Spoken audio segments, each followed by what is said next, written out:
the Bible say about speaking in tongues? Does it still happen today? And if so, in what form? Well, first of all, if we go to Ephesians chapter 2, we understand that the church was built upon the foundation of the apostles and prophets. Now, that's very, very important. It's talking about something that ceased.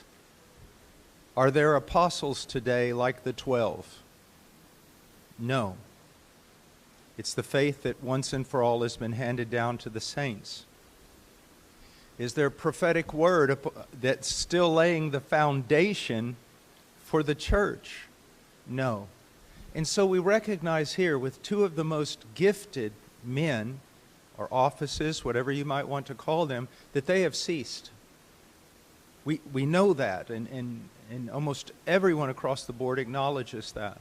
So we can expect that there could be other changes in more minor gifts. Now, we could sit here all day and argue about, have tongues ceased? You know, we could go to 1 Corinthians, tongues will cease. We can argue about what that's talking about exactly. But I think the best thing to do is simply to define what tongues were. What were they? The book of Acts is the example of tongues. And what were tongues? Real phonetic languages. Now, when we go into 1 Corinthians from 11 to 14, people say, well, that's a different kind of tongue. I don't see any grounds for saying that at all. I do not believe that it's talking about a prayer language or sounds that have no phonetic value whatsoever. So the real issue comes down to what is tongues. And I believe tongues were the speaking of a language, a real human language. Now I want to think about it for a moment. If all of a sudden, and I don't want to make fun, but if all of a sudden I just started saying over and over, I think she rode a Honda, I think she rode a Honda.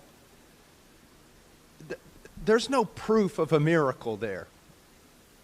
But if all of a sudden someone began to speak in a language, a true human language of phonetic value like we see in Acts chapter 2, people would be amazed that it was a sign, that it was actually a miracle. And we do not, even among those who claim to speak in a language or in a prayer language, it has no phonetic value, it has no rationale, it basically sounds like gibberish. There is no sign of a miracle. And one of the things that I have found in common is that people who go to the same church who speak in tongues seem to speak in the kind of the same rhythm and make the same sounds. So I believe that tongues was a real human language. And it has ceased because we see that no one is doing that.